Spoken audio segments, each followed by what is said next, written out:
everyone, I'm back today again with Rachel Bright and Jim Field's book, The Squirrel Who Squabbled. In the story, there are two squirrels who are fighting over a cone. Let's see what the story tells us about. In a towering forest where summer had been, the cool air bit fresh and the mosses grew green. And as autumn edged in and the sky raged red, the sleepiest creatures got ready for bed, while up in a tree swung a flighty young squirrel who everyone knew as spontaneous Cyril.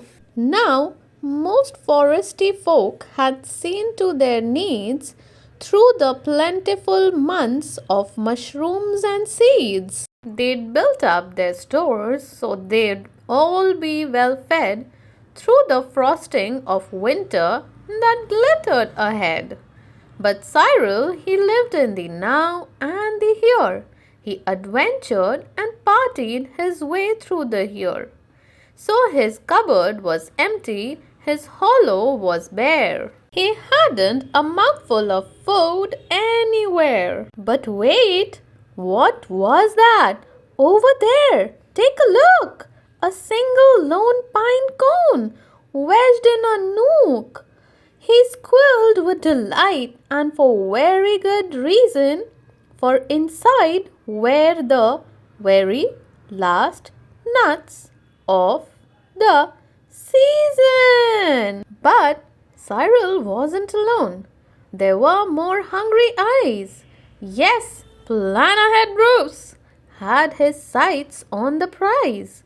Though he'd gathered a mountain of bounty hard fought, Bruce was convinced he was one pine cone short. I simply must have it, he wistfully cried as he dreamt of the fresh, juicy pine nuts inside. So, as Cyril set off on his way to the ground, Bruce, he was also last pine cone bound. They sprinted and scurried with no time to gamble. They scratched at the bark in their scampering scramble. But their panic and haste shook the tips of the spruce, and the pine cone, it trembled and then it came loose. Both squirrels gave chase at a lightning pace.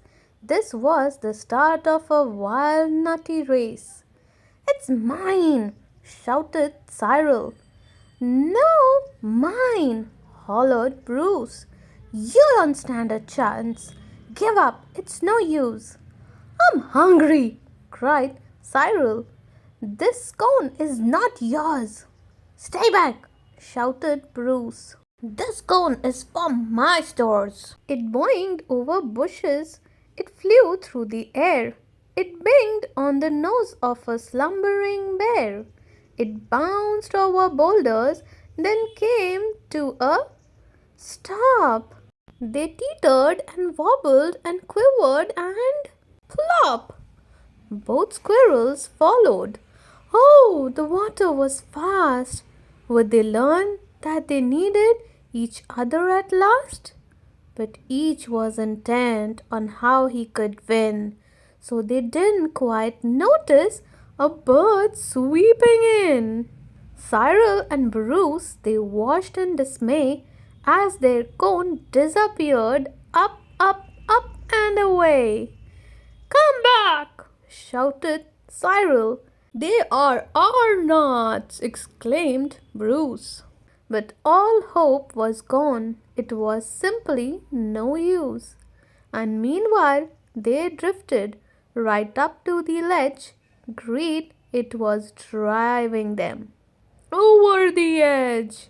Cyril and Bruce, they had taken a fall. They were paying the price for wanting it all. They had squandered their chances to team up and share. Would their nutty young hopes simply end in despair? Bruised and bedraggled, they swept past dry land. Cyril grabbed at a branch with trembling hand.